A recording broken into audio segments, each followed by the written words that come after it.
right. Would have loved to have won that game, a little earlier, if you will, but a win's a win, and proud of the way, our team played, our defense played, our special teams played, our offense, our run game. Proud of Dalvin, his toughness. I felt, scoring 36 points and having 450 yards of offense is there's a lot to be excited about there, but there's also a lot we can do better. So, we'll keep working here and take any questions you have.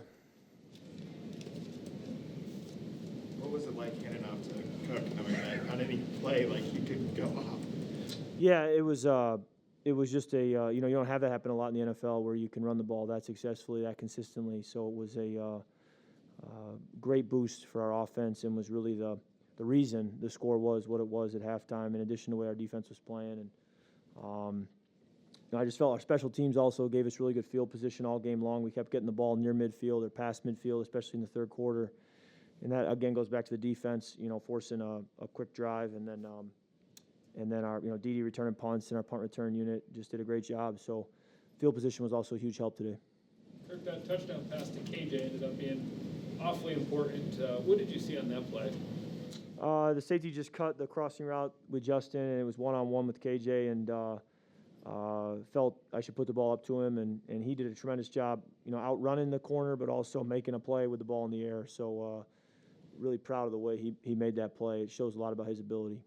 Kirk, last week there was a slant to Justin that maybe there was some miscommunication, was nearly picked, and then tonight the interception looked like KJ maybe got tripped up. Is there anything you can do differently there, or just because of that route you kind of just have to let it rip and trust the receiver? There's a lot of options. I can take a sack. I can try to run.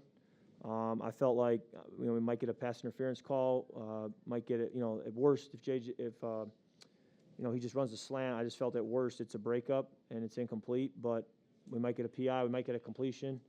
But obviously, that wasn't the outcome. 36 points, obviously a great offensive output, but your completion rate was below 50%, obviously threw a pair of picks.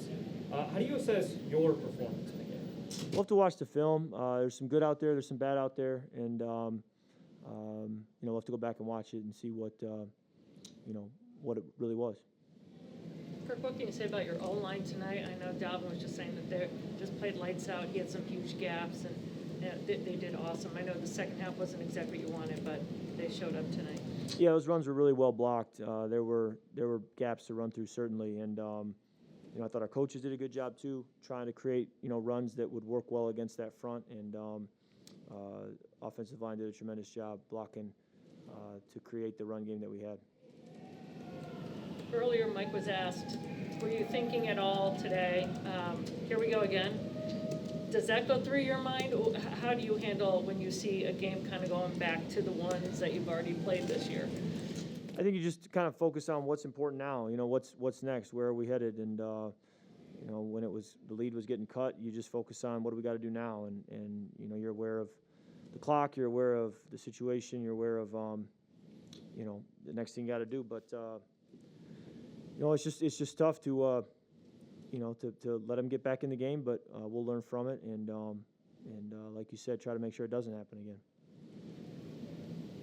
Kirk, I guess when Dalvin says he's ready to go, obviously, 11 days after being carted off the field, is that something where you sort of feel like in your head you'll kind of test it out and see how it goes, or do you just expect him to be 100%?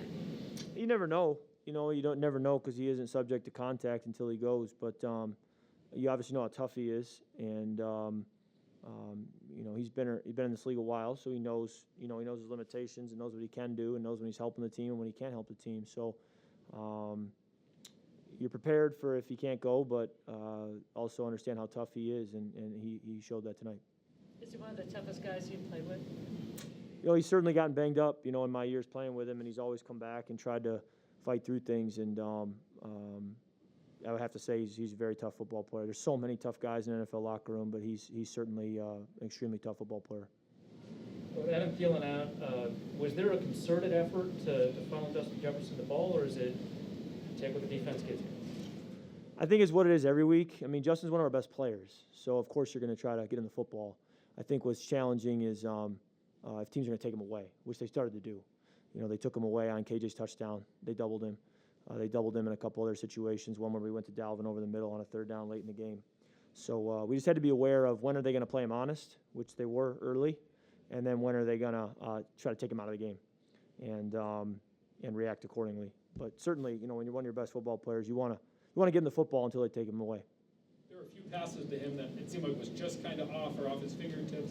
Did it feel like you two were kind of close to a big game and just a little bit off today?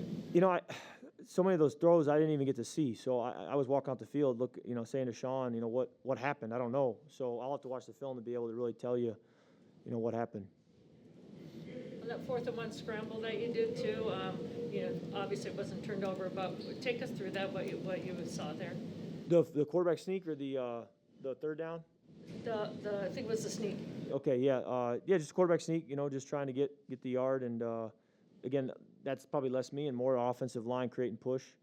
And then the third down scramble was just a 2-man and pocket, opened up, and I was able to get out and get that first down. And Garrett did a great job following the football. Kirk, the season for you guys has kind of been such a roller coaster. You guys have played so well at times. How close do you think you guys are to maybe putting that all together? I think we've shown potential, but you got to do it for not only for 4 quarters, but for really 4 more games. And we've got to just keep getting to work and not really talk about it, but just be about it and and go make plays and manage the game well and see where we are at the end of it all. What's kind of your initial assessment of how the offensive line did in its second game together versus Sunday? I just kind of have to look at a big picture right now because I haven't watched it yet. I think that when you run the ball as well as we did, when you have the 450 yards offense, score 36 points, it's hard to complain. I think our offensive line did a tremendous job, and proud of the way they played against a front with a lot of big names, and they're a tough team, and was proud of the way we ran the football. Alrighty, thank you.